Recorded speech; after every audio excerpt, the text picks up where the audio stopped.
साथियों, 5 राज्यों के विधानसभा के चुनाव संपन्न हो चुके हैं। अब पूरे देश की निगाहें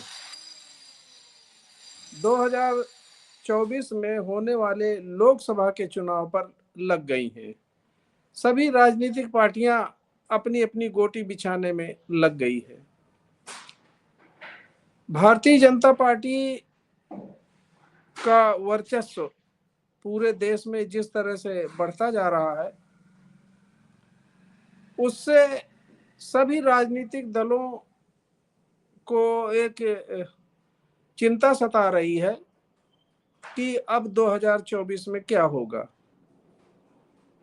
खाली राजनीतिक दलों को ही नहीं, इस भारत में एक बहुसंख्यक वर्ग जो मूलभूत सुविधाओं से वंचित रहा है, आज भी उसको अपना विकास, अपना उत्थान कहीं नजर नहीं आ रहा है। अगर मुफ्त का अनाज, चुनाव के समय पैसा बांटना, चावल, नशा, अगर यह उत्थान का कारण हो सकता है तो इस देश में लोकतंत्र कभी नहीं आ सकता। साथियों, बहुजन समाज का जो मूवमेंट है, बहुजन मूवमेंट व्यक्ति की गरिमा स्थापित करने का मूवमेंट है।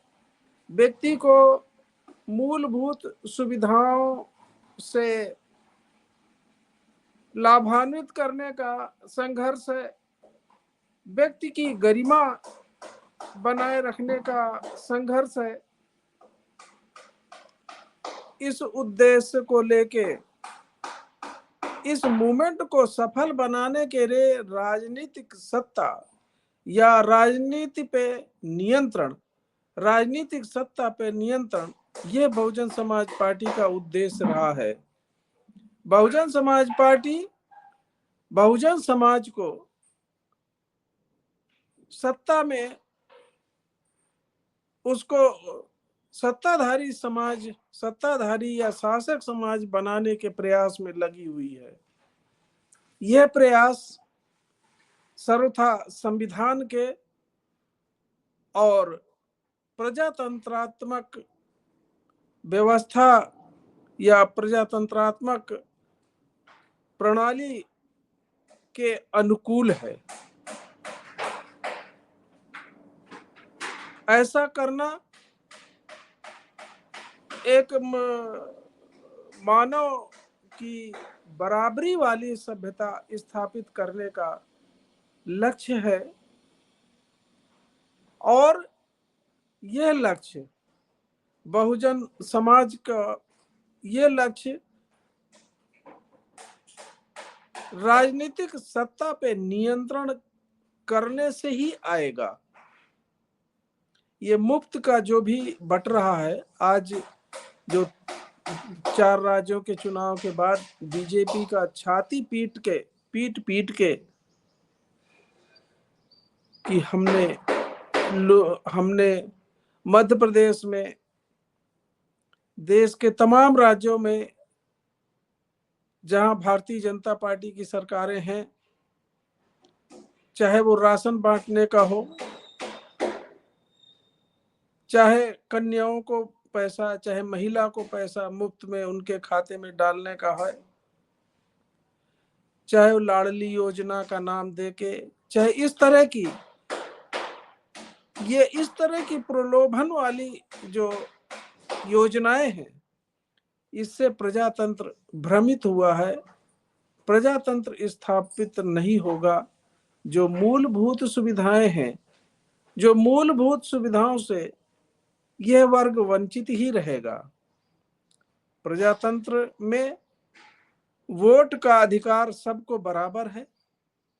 बहुजन समाज की संख्या 85% के लगभग है, 85% से अधिक है। ये सत्ता में अपनी भागीदारी अपनी संख्या के आधार पर निश्चित कर सकता है, अपने खोए हुए अधिकार को, अपने खोए हुए मान सम्मान को वापस ले सकता है।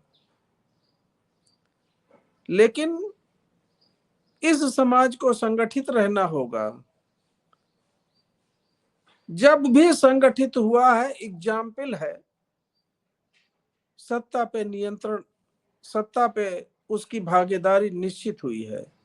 एक एग्जाम्पल मैं 2000 मैं उत्तर प्रदेश का सभी सुनने वालों को बताना चाहता हूं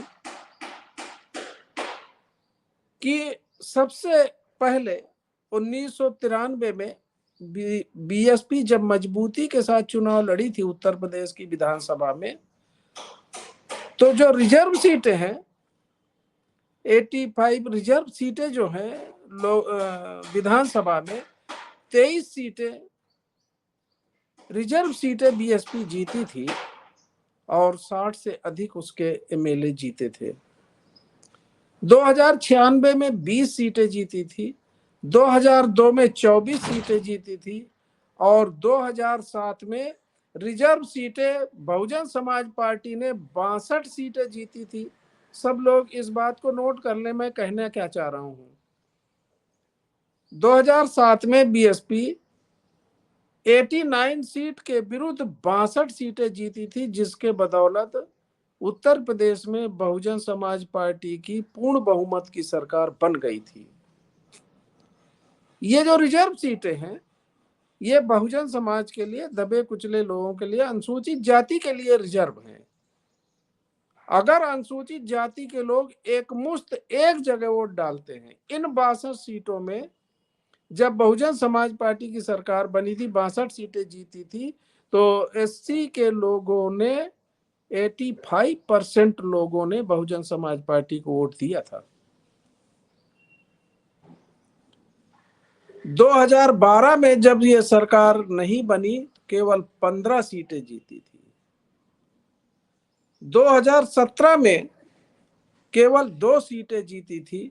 2022 में एक भी सीट नहीं जीती। अब स्पष्ट हमारे जो सुनने वाले लोग हैं वो निर्णय निकाल सकते हैं कि बीएसपी की कमी है, नेतृत्व की कमी है, विचारधारा की कमी है या लोगों की कमी है। ये रिजर्व सीटें, इसी तरह से पार्लियामेंट की जितनी भी रिजर्व सीटें हैं, आज भी लोग कहते हैं कि मोदी को हटाओ, मोदी को हटाओ, या बीजेपी की सरकार सांप्रदायिक है, बीजेपी की सरकार गरीबी के लिए, भुखमरी के लिए, बेरोजगारी के लिए, शिक्षा के लिए, ये उनके मुद्दे नहीं हैं। तो आखिर बीजेपी की सरकार बनी किसके बदौलत है? ये तो आज भी जा सकती है। वे लोग जो बहुजन समाज के लोग हैं, 310 उनकी संख्या बैठती है।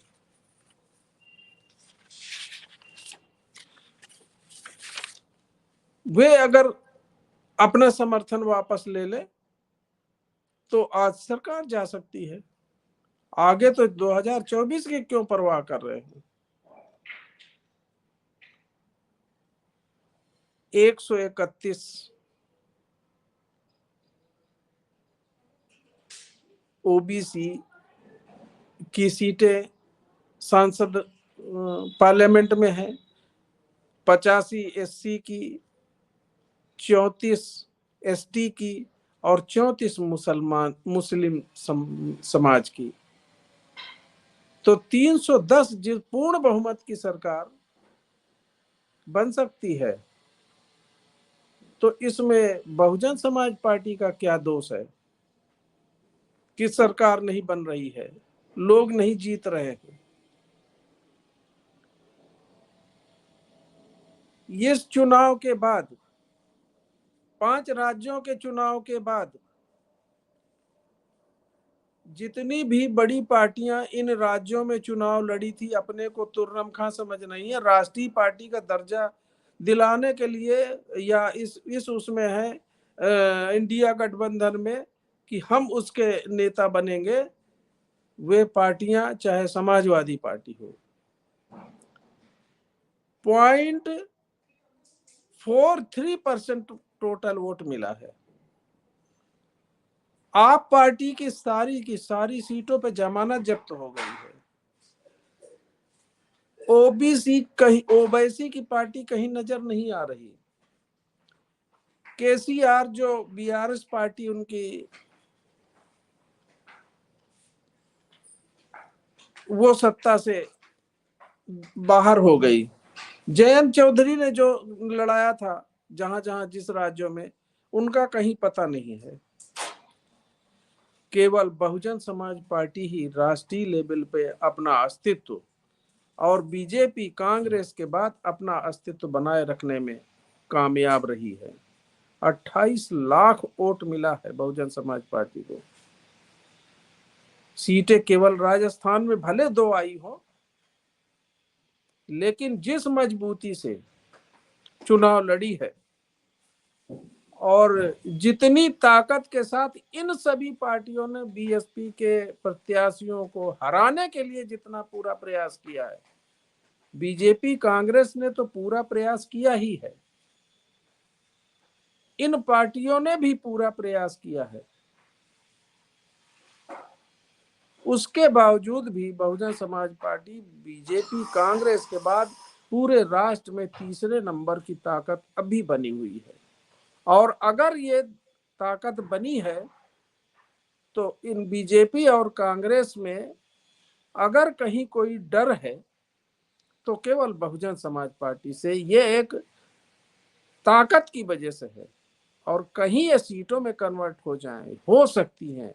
मैंने जैसे उत्तर प्रदेश का एग्जाम्पल दिया कि वो रिजर्व सीटें जो बहुजन समाज के लिए, एससी के लिए केवल रिजर्व है, एसटी के लिए रिजर्व है, उनमें सही प्रतिनिधित्व आ जाए जो बीजेपी कांग्रेस के विरुद्ध हो, और वो केवल बहुजन समाज में ही संभव है, तो हम इस देश में शासन सत्ता पे लगाम, नियंत्रण बनाने में सफल हो सकते हैं। हमारे संविधान को कभी खतरा नहीं हो सकता, हमारे लोकतंत्र को कभी खतरा नहीं हो सकता, और हमारे हक और हकूक, हमारा मान सम्मान पुनः वापस मिल सकता है। जय भीम, नमो बुद्धाय, नमस्कार।